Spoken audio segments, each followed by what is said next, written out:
Hey, I want to, Rodney again, obviously. I want to clear something up in the next video that's fixing to come out. I'll make a video, I'll listen to it, and sometimes I'll say something that I don't mean exactly the way it sounded. I'll make the statement that some of your areas, you don't have a whole lot of demand as far as the zoning, that you have to lower your standards. Well, there's truth in that too, but sometimes you can just change the zoning and attract people in. I went down there to City Hall in Pleasant Grove one time and concerned about all these vacant lots we have, and we don't have any demand, and I suggested that we do an overlay zoning on some of these lots. Preempted, nobody asked. And we do an overlay of maybe some mini ranches, not almost, something called mini farms, but these are ranches. I saw this in Kentucky. They were probably 5-acre equestrian properties, $1 million estates. They were, so I'm not saying do anything I haven't seen done, but they had minimum building standards for the house, the barn, the fence, and all these properties met a standard. And not saying that it should be an equestrian place in Pleasant Grove. I was just throwing that out there as an example to offer a different lifestyle than just a 3-bedroom, 2-bath home that's being offered all over Birmingham. It's something different.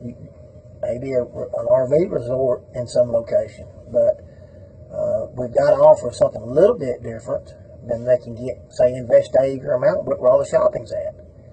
Our sewer in Pleasant Grove is pretty much wrapped up, unless we want to spend a bunch of money bringing sewer in or bring in a private sewer department, have our own. I mean, I've already looked into all this, and some people just rolling their eyes. I'm not trying to say spend a bunch of money in Pleasant Grove. I'm not even going to be in control of the Pleasant Grove zoning. The next video talks about lowering zoning, but I should have put in there also changing some zoning to compete. It's extremely hard for Pleasant Grove to compete with Vestavia, Homewood, Mountain Brook, because simply of the shopping.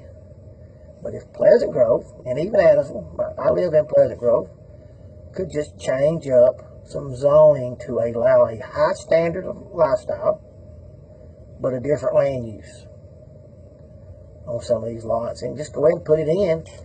And like I said, I looked it up online. I saw it in Kentucky, but they do an overlay. They don't change the zoning of nothing. They just go ahead and say, hey, these lots, this is allowed.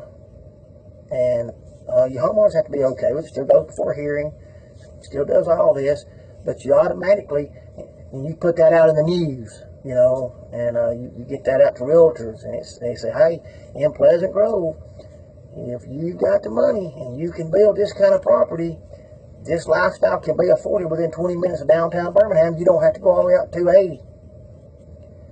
And not saying it would have to be that. I'm just saying you have to think outside the box a little bit and change some of this zoning. You don't necessarily have to lower the standards, as I mentioned in this next video.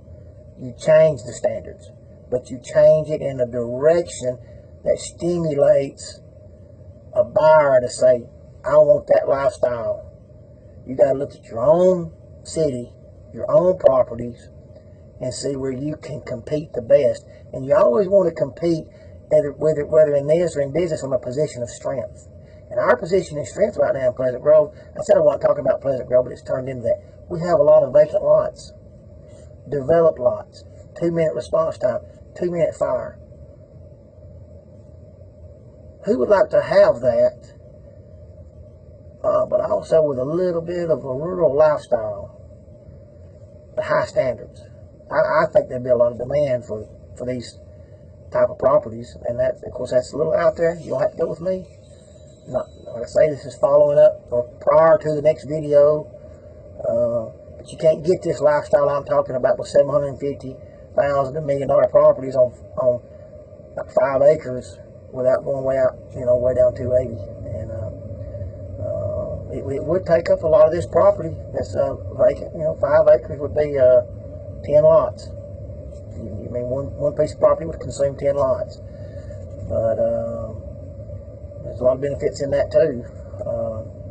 But then you do have to deal with, if somebody brings some horses in here, you know, you have to have a limit to a couple of horses. You got to put all that in. You got to build all that into your building and what's allowed. High standards, different lifestyle, great lifestyle, and you'll see people come in. Just remember that I'm not just talking about lowering standards. In some situations, you just change the standards to attract new buyers. I have a lot of experience in this. I've read up a lot about this. It amounts to the difference of taking a piece of property that is a wasteland, and then if you could just, by signing a piece of paper, make it into a gold mine. You've changed the demand of that. That's what I'm talking about doing. Stroke of a pen, a little bit of local politicking and legislating between city council and mayors, getting some feedback from the community. You can take some of these 3-bedroom, 2-bath homes that there's 3-bedroom, 2-bath lots that there's not in demand for in Pleasant Grove because there's a better lifestyle somewhere else. We know this because of the shopping. And you say, well, we're going to create this lifestyle with this zoning, and then and the benefit is you get to put 2-minute response time, police and fire, and you're within 20 minutes of downtown Birmingham. I've said it time and time again. I don't want it to be said that I'm going to kill zoning. Thank you.